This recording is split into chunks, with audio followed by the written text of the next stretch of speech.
Bom dia, bom dia, bom dia! Sou Pietra Junqueira e, fazendo uma sequência lógica do vídeo que eu tava falando na semana passada, não tinha outra maneira de eu começar senão falando de o que é Deus. Sei que é uma coisa bem complicada, sei que eu tô sendo extremamente corajosa de falar disso, já que se diz assim, né, que religião não se discute, cada um tem a sua, mas, como eu disse, o Espiritismo faz a gente usar a nossa lógica e, como eu já falei também, nos 3 pilares, ciência, religião e filosofia, como tá com esses 3, eu acho que eu me sinto mais confortável de falar que eu posso falar sobre. Intenção não é ferir ninguém, é simplesmente dar a minha opinião. Então vamos pra prática, vamos filosofar um pouquinho. O que faz a gente diferente dos animais, dos seres irracionais? A nossa capacidade de projetar, seja no passado, seja no futuro. Por exemplo, a gente acha que existe um motim dos elefantes para acabar com a humanidade, acabar com os homens que estão dominando tudo. A gente sabe que os animais têm sentimentos, que eles têm desejos, que eles fazem coisas mediante a coisas que eles sentem, mas eles não projetam nem o passado, nem o futuro. Eles vivem o agora, que é algo que a gente tem que aprender com eles também, viver um pouco mais o agora, mas esse assunto é outra coisa. Ou seja, mesmo que nós estamos bem longe de ser o maior animal da cadeia alimentar, o que nos faz diferente e o que nos fez dominar o mundo foi o fato de a gente criar com a inteligência a saída para os nossos problemas e conseguir nos unir para fazer isso, ok? Faz sentido, tem lógica, correta? E aí eu te pergunto, como é que você sabe que hoje você não tá vivendo, por exemplo, numa Matrix, num sonho, que essa realidade aqui não existe? E aí que Descartes fez a frase célebre: penso, logo existo. A única coisa que ele sabe é: a gente pensa, é por isso que está existindo. Tudo demais é questão de filosofia. Mas tem uma coisa que a gente tem certeza, é que a gente não é só viver, comer, procriar, a gente é muito mais. E é por isso, por exemplo, que eu tô gravando esse vídeo agora, porque a gente tá discutindo assuntos do nosso imaginário. Porque se a gente for pensar no dia a dia, a gente não precisa de nada disso para sobreviver. O que faz diferente é que a gente questiona, a gente tem dúvida, a gente faz perguntas, a gente gosta ou não gosta. Isso tudo é de critério pessoal. Por exemplo, tem gente que não gosta de chocolate, apesar de eu achar que essa pessoa não merece confiança. Tem gente que gosta de surf, tem gente que gosta de andar de bicicleta, de patinete. Isso é uma questão que são critérios pessoais. E aí nós entramos no dilema desse mundo. Nos encaixamos inicialmente em 2 caixinhas. A caixinha de humanas e a caixinha de exatas. E os que são bastante materialistas adoram basear tudo na caixinha de exatas. Essa é de humana, de filosofar, é de viajandão, de músico, de louco e já sei, eu sou tudo isso junto. Tá valendo? Então tá, vamos para a teoria da matemática que os materialistas usam para dizer que Deus não existe. A teoria do Big Bang. Mas peraí, vamos fazer um teste. Pega um saquinho, um saco, joga um monte de letrinha lá dentro, várias. Chacoalha, joga no chão. Qual a probabilidade de sair um poema de Castro Alves dali de dentro? Assim. É minúscula. Muito minúscula. Mas ela existe. Isso é a resposta do aleatório. E pode acontecer aleatoriamente, essa probabilidade matematicamente tá aí dentro. É possível. Agora, te faço uma pegadinha. Pega todas essas letrinhas que você jogou aí do poema, põe pra dentro de novo do saquinho. Chacoalha, chacoalha, chacoalha e joga de novo. E minha pergunta é: qual a probabilidade de sair uma crítica a esse poema do Castro Alves? E a resposta é inexistente. É impossível. Matematicamente é impossível, porque a primeira vez foi aleatório, mas a segunda vez foi intencional. Um produto intencional não pode sair de um fenômeno aleatório. Não pode. Matematicamente é impossível. E o que eu tô falando agora, além de ter base na matemática, tem base na ciência. Não sou eu que tô falando, eu tô falando de Francis Collins, que foi o chefe do projeto Genoma, e antes dele entrar pro projeto, ele era materialista e ateu. E depois, quando finalizou o projeto, ele era espiritualista e teísta. Por quê? Pega um fio de cabelo.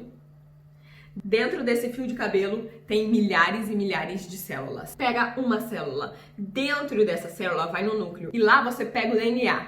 Se foi compilado aqui dentro, disso aí, tudo que eu falei nessa sequência aí, o DNA tem o suficiente para escrever um livro com 11 imagens e 53 mil palavras. Matematicamente, a sorte não explica isso. Ou seja, não existe outra maneira senão acreditar na existência de Deus. E aí, a gente entra no Espiritismo. A primeira pergunta do Livro dos Espíritos que Allan Kardec fez foi: o que é Deus? E essa pergunta é muito incrível, porque ele não perguntou quem é Deus, é o que é Deus. E a resposta foi: Deus é a inteligência suprema, causa primária de todas as coisas. Deus, inteligência suprema, causa primária de todas as coisas. E é daí que vem o grande problema. Esse Deus de barba branca, velhinho, que tá aí em cima julgando você e você é mal, é bom, esse Deus é muito difícil de acreditar. Já um Deus que não é quem, é o que, pra mim tem todo sentido. E eu vou deixar claro, os homens, mais uma vez, como já falei no vídeo passado, os homens são falíveis. Então, se eu cometer algum equívoco aqui, não é a doutrina que vai estar mal, e sim o meu caminhar, porque eu ainda estou sujeita a erros. Eu tô muito, muito, muito longe de ser perfeita. Então, uma das certezas que a gente tem no Espiritismo é que a progressão é o caminho, não regredimos. Então, se eu errei, eu peço desculpa, mas eu tenho certeza que uma hora, não só eu, como todo mundo, a gente vai aprender e vai acertar. Então, voltamos à teoria do Big Bang. A gente está com a lógica separando aquilo do que é palpável do que não é palpável. Vamos ver se eu explico. Por acaso você deixa de respirar porque você não sabe todo o sistema respiratório que existe, traqueia, para onde vai, não sei o que, e volta, e o ar como entra, como é que sai? Você deixou de respirar? Não, a gente só está explicando o que já existe. E isso é coisa que o homem está fazendo, mas a gente não deixou de respirar porque o homem não sabia como é que isso funcionava. Compreende? A gente segue em constante, isso é uma lógica da ciência. A gente sabe muito pouco, a gente cada vez sabe mais. Mas o que a gente sabia há 100 anos atrás, muita coisa já nem é verdade mais. E a gente está sempre em progressão, a gente está sempre melhorando. Ou seja, o que eu quero dizer com isso? Eu não estou dizendo que o Big Bang não existiu, não é isso que eu estou dizendo. O que eu estou querendo dizer é, ok, vamos lá, começou assim, com uma explosão quente, pá, explodiu. E aí agora a gente começa a explicar tudo que tá rolando. E o que aconteceu antes do Big Bang? Vamos lá, com o projeto Genoma aí, demos uma prova clara de que não existe a possibilidade de uma explosão fazer isso e um fenômeno intencional sair de um fenômeno aleatório. Então, eu que sou a mística de acreditar que tem um Deus, uma inteligência suprema antes de tudo isso, eu acho que é muito mais lógico acreditar em Deus. E aí, aprofundando em Deus, na questão 13 do Livro dos Espíritos, tem uma nota de Allan Kardec que ele explica as qualidades de Deus. E são essas. Ele é eterno. Se ele tivesse tido um princípio, ele ia ter saído de algum lugar também, igual nós saímos de algum lugar, igual o planeta saiu de algum lugar, ou seja, a teoria não tem lógica. Ele é imutável. Se ele estivesse sujeito à mudança, as leis que regem o universo não teriam nenhuma estabilidade. Ele é imaterial. Então, a natureza dele é completamente diferente de tudo que a gente vê na matéria, porque senão ele estaria sujeito também à matéria. Ele é único. Tem lógica. Ele é único, senão teriam diferentes pontos de vista e poderes e coisas aí. Ele é único. Ele é onipotente. Então, se ele é único, ele tem o poder de tudo. Ele é a potência máxima. E ele é soberanamente justo e bom. E a sabedoria tá tanto nas menores coisas como nas maiores coisas. O microcosmo, o macrocosmo. Para quem estuda dentro da célula, física quântica, essas coisas que eu sou apaixonada, a gente vai chegar a falar. Ou o macrocosmo, a gente vê que tudo tem uma ordem. Bom, mas se ele é onipotente, onisciente, onipresente, ele sabe de tudo, ele está em tudo, ele faz tudo, existe o mal? Como é que ele deixa existir o mal? O mal tá em mim, o mal tá no Satanás, existe um antideus. Bom, se eu aceitar que existe um antideus, essa teoria que eu tô falando até agora, ela já não faz mais sentido, né?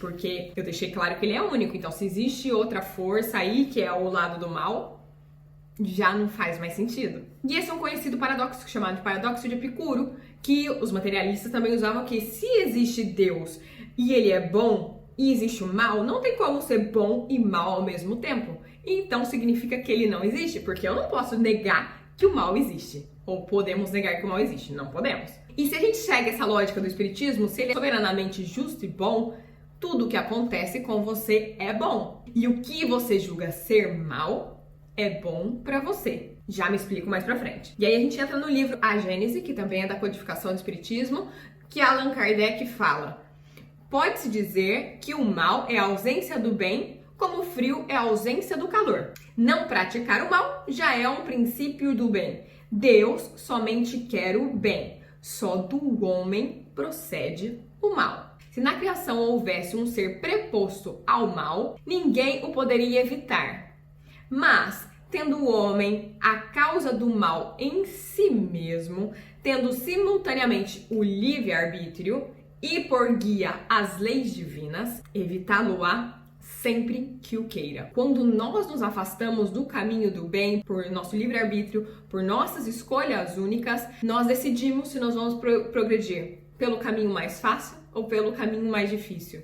A frase que eu digo, que eu disse também bastante no vídeo passado: se não vai pelo amor, vai pela dor. Nós fomos criados simples e ignorantes. É outra questão que se responde, a questão 115. Nós, seres humanos, fomos criados simples e ignorantes. E nós vamos progredindo de acordo com os nossos pezinhos. E se a gente faz escolha errada no nosso caminho, o que nos parece mal nos é colocado para que a gente aprenda, para que a gente cresça, se reposicione e volte ao caminho do bem. E aí eu volto àquela super frase que eu digo sempre: se não vai pelo amor, vai pela dor. Deus não quer que a gente sofra, somos nós que escolhemos esse caminho. Deus é a inteligência suprema, nada é por acaso, tudo tem uma razão inteligente para acontecer. Se acontecem coisas que a gente não entende, é porque nós não temos alcance. Por exemplo, pegar uma criança de 3 anos e colocar na classe de matemática avançada.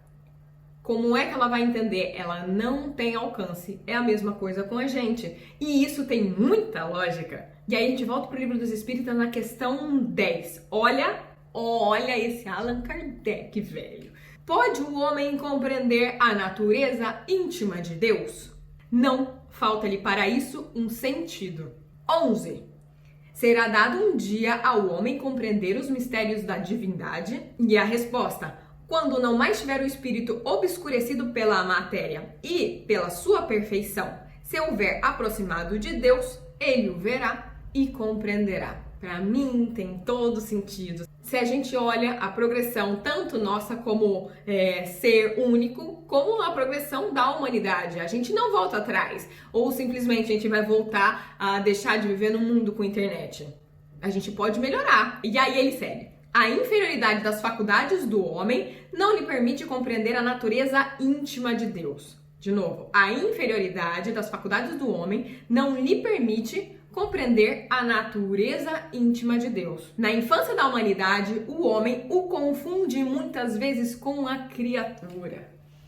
Gente, ele é o criador, a gente não pode comparar ele com a gente ou com algo que tem aqui, ele criou tudo. É por isso que a gente fala da máquina hoje no homem, que a máquina nunca vai chegar a ser o homem, porque o homem é o que pensa. Vamos fazer esse paralelo aí, galera? Não tem como a gente colocar as coisas do criador dentro da criatura. O criador é o que cria, ele é único. Então segue. O confunde muitas vezes com a criatura, cujas imperfeições lhe atribui, mas à medida que nele se desenvolve o senso moral, seu pensamento penetra melhor no âmago das coisas. Então, faz ideia mais justa da divindade e, ainda que sempre completa, mais conforme a sã razão. Entendeu? Que é uma progressão, que é pouco a pouco, que a gente vai chegando lá, que tem muita lógica de a gente não saber tudo, mas que também tem lógica da gente usar a nossa lógica de entender que esse é um tipo de Deus que eu aceito, que é um criador de tudo, porque não tem como eu acreditar em sã razão de que isso aconteceu do acaso e que materialmente, fisicamente, exatamente, cienciamente, se é que isso existe, é uma coisa que já se diz hoje. E pode ser que você queira fechar os olhos para isso daí e achar que ciência e religião são duas coisas que separam. Mas não, elas se juntam, elas têm que estar juntas, nós somos só, Jesus. Depois eu falo dele. E essa questão do mal, ela é bem complexa. E aí, o que eu posso dizer, porque senão esse vídeo não vai acabar nunca, é falar que Existe injustiça, mas não existem injustiçados. E nós vamos falar mais pra frente, com calma, beleza? Então vamos lá, ok, falei de Deus, mas como eu disse também no vídeo passado, que pra gente compreender a base da doutrina espírita, e isso que eu falei fazer sentido, eu vou falar, foi muito complicado, porque cada vez que eu olhava uma coisa eu tinha mais 5 coisas pra falar, e manter só em Deus, é difícil, porque são 5 os pilares, e eu volto nos 5, eles têm que estar rodando junto, pra gente compreender isso que eu tô falando. Então eu reforço mais uma vez, Deus, a imortalidade da alma, a comunicabilidade dos espíritos, a pluralidade das existências e a pluralidade dos mundos. Estes são 5 que pra gente entender e também seguir neste Deus aí, tá, ok, existe o mal então, mas e aí como é que é? Esses 5 tem que estar rodando junto, dentro de você. Aí eu finalizo com essa questão 4 do Livro dos Espíritos, onde se encontra a prova da existência de Deus. Olha que pergunta, Allan Kardec! Num axioma que aplicais às vossas ciências. O que é um axioma? Aquilo que você só sabe. O espiritismo pra mim é um axioma. Um axioma é aquilo que você só sabe. Por exemplo, essa blusa é branca, você só sabe, eu não preciso explicar. É lógico, só é. E a resposta dele, num axioma que aplicais às vossas ciências, não há efeito sem causa. Procurai a causa de tudo que não é obra do homem e a vossa razão responderá. Bom, é isso, todo demais, é assunto para outro vídeo. Se você gostou, dá aquele like, dá o compartilha, dá o curte, dá o joinha, dá o inscreva-se no canal. O inscreva-se no canal é muito legal também. Beleza? Até o próximo vídeo. Beijo!